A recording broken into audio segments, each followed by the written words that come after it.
At the briefing, the FBI again refused to hand over the unclassified record to the custody of the House Oversight Committee, and we will now initiate contempt of Congress hearings this Thursday.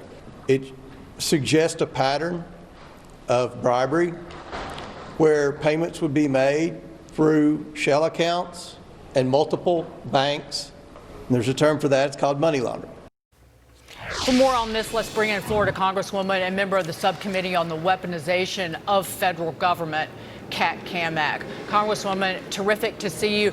Tell us and the viewers what went on today, because the FBI did bring the document over to Capitol Hill, but Congressman Comer, you say not enough. Why?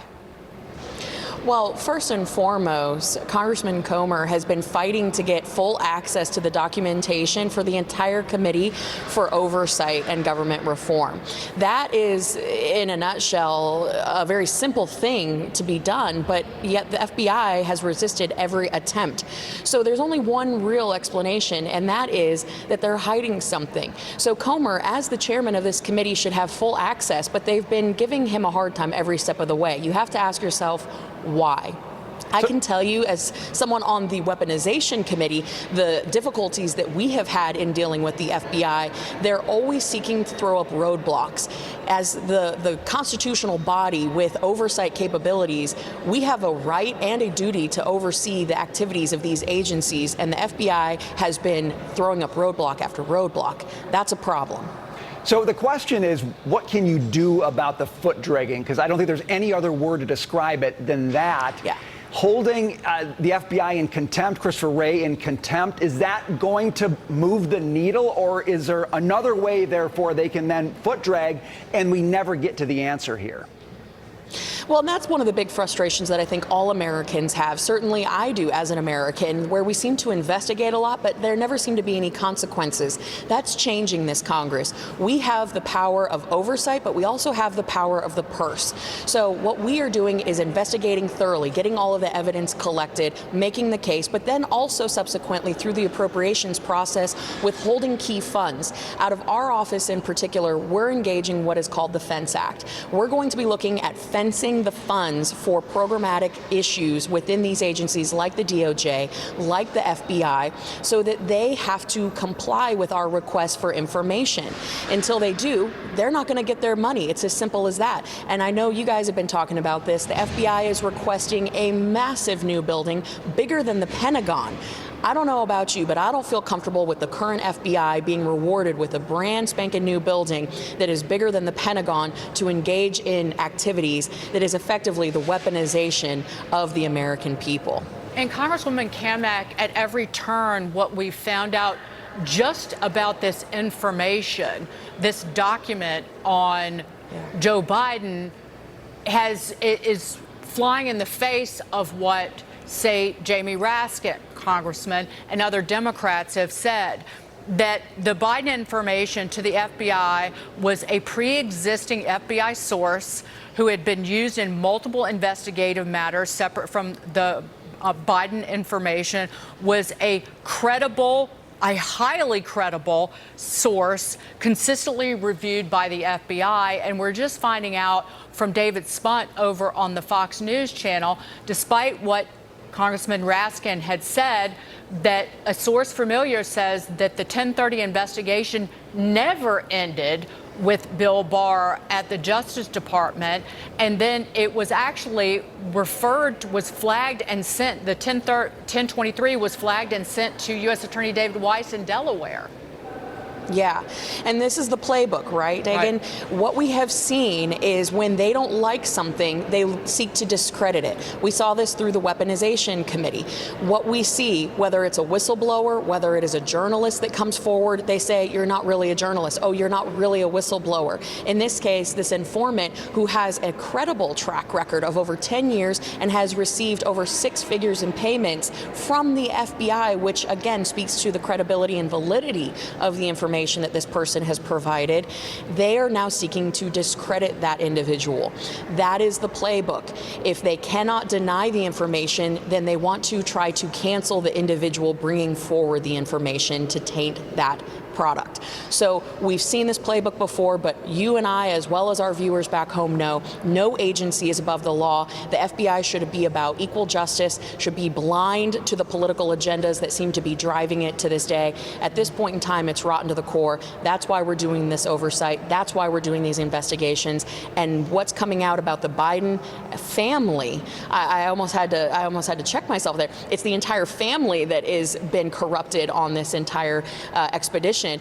We have to get to the bottom of it so the American people know that their commander-in-chief is either someone who has been corrupted by foreign governments or not. And so far, the evidence is pointing to the fact that they have.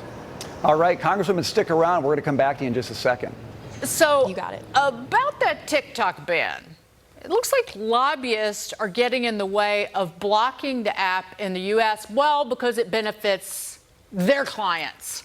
Fox News correspondent Jillian Turner is live from Washington, D.C. with the details. Hey, Jillian.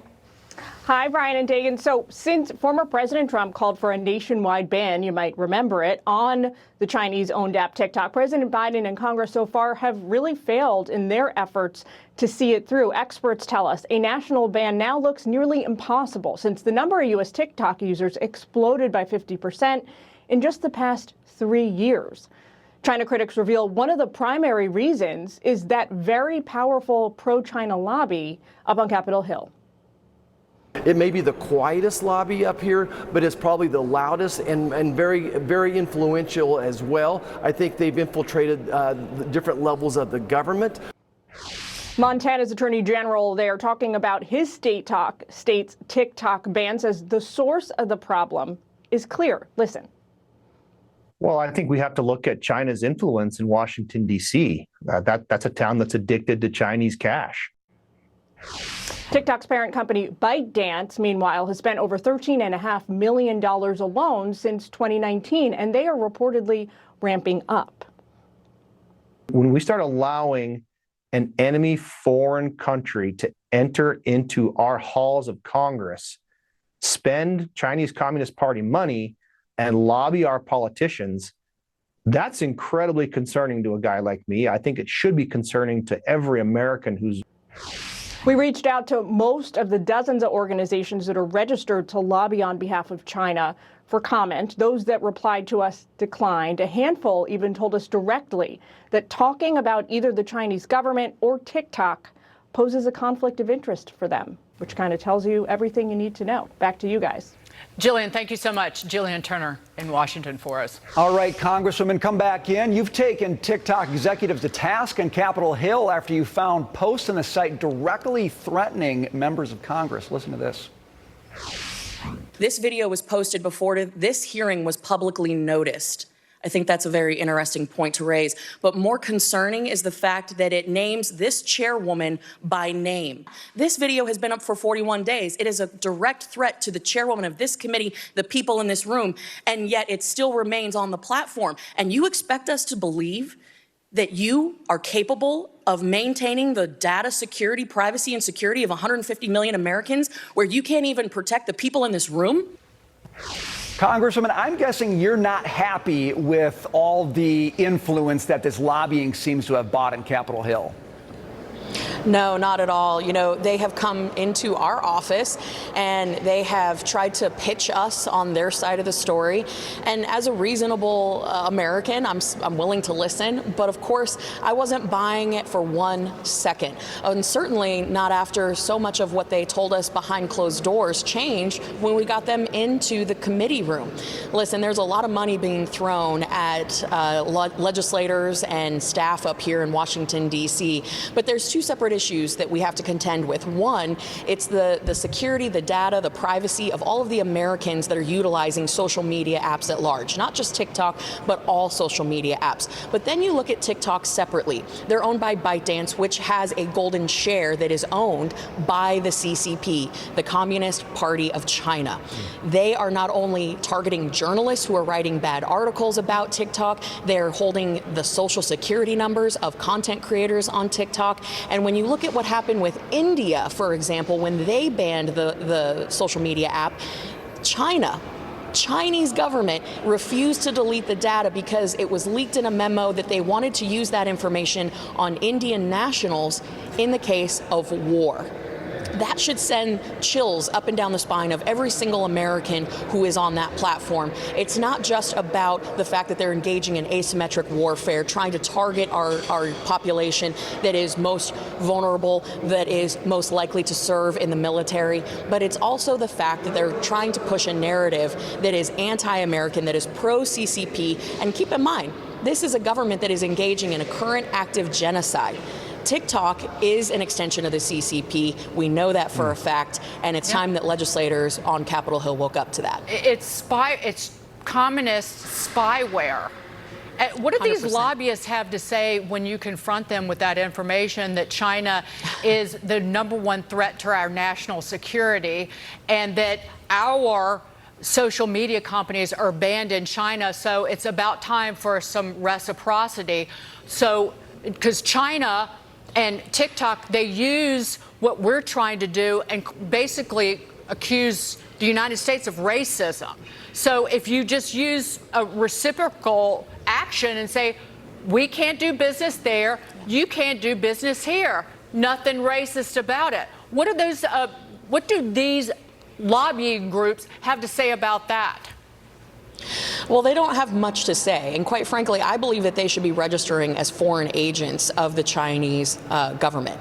Because, like I said, the company TikTok is a subsidiary of ByteDance, which is basically a Chinese company. By law, they have to be. So they're acting as a foreign agent on behalf of the CCP. They can't really say much because the retaliation is so severe and swift, and they recognize that. But keep in mind, the government of China is throwing so much money at these people and these organizations.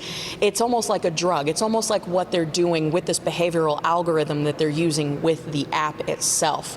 But again, I go into the fact that the Politburo, all aspects of what they're doing through their economic warfare, through their military engagement. We just saw a near collision in the Taiwan Strait, what they're doing with predatory lending around the world. Now you factor in TikTok. All of this is adding up to their 100-year plan to establish dominance in the world. This has nothing to do with cute dances and filters and trends. This is all about asymmetric warfare and ways that they can undermine the United States. You covered a lot of ground for us, Congresswoman Kat Cammack. Thanks for being with us today. We appreciate it.